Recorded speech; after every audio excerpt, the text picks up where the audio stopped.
Hello traders, this is Rich from tradesight. Here's a look at our market leading stocks via our proprietary scans for the coming session.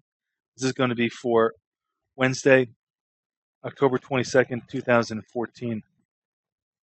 Right now in the NASDAQ patch, we're definitely seeing a little contraction in volume from what we have seen. One thing that we're definitely seeing here as a theme is this stack up of downside RPSs that oftentimes is what you see at the end of a particular impulse in the market.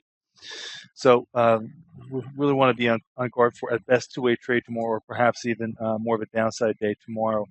A couple features in NASDAQ. Amgen's really strong today, 3.5% above the day's open on a volume bump. Adobe's really strong, but that one is sporting an RPS that's almost 2.5% above the day's open.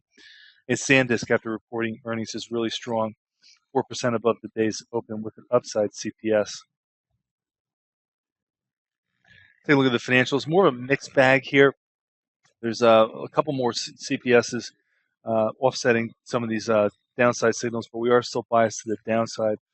Fair amount of strength today, in Huntington Bancorp, almost 2.5% above the day's open. Moving on to the energy names, kind of paired off here between buys and sells. CHK has an upside CPS with a big volume bar today. PBR nicely above the day's open, but still lower on the day. Schlumberger and Valero both upside CPSs, and Valero's got a big bar on the big positive bar on the chart. General's kind of paired off here between buys and sells. That RPS weakness was really more concentrated in the NASDAQ patch. Still an earnings season here. A lot of volume. IBM, you can see it's got a lot of volume. Coca-Cola, all these names reported and are sporting big volume. VMware following through with volume again. Moving on to the housing names.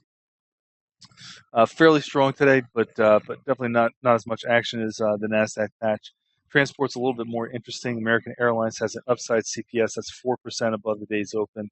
Norfolk Southern's got an upside CPS. And UPS is sporting a downside RPS.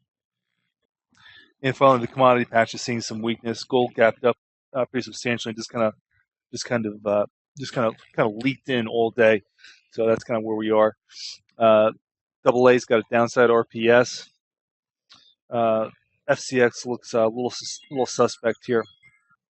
And this one might be interesting. U.S. Steel's had a pretty robust advance and is sporting a downside RPS on fairly decent volume.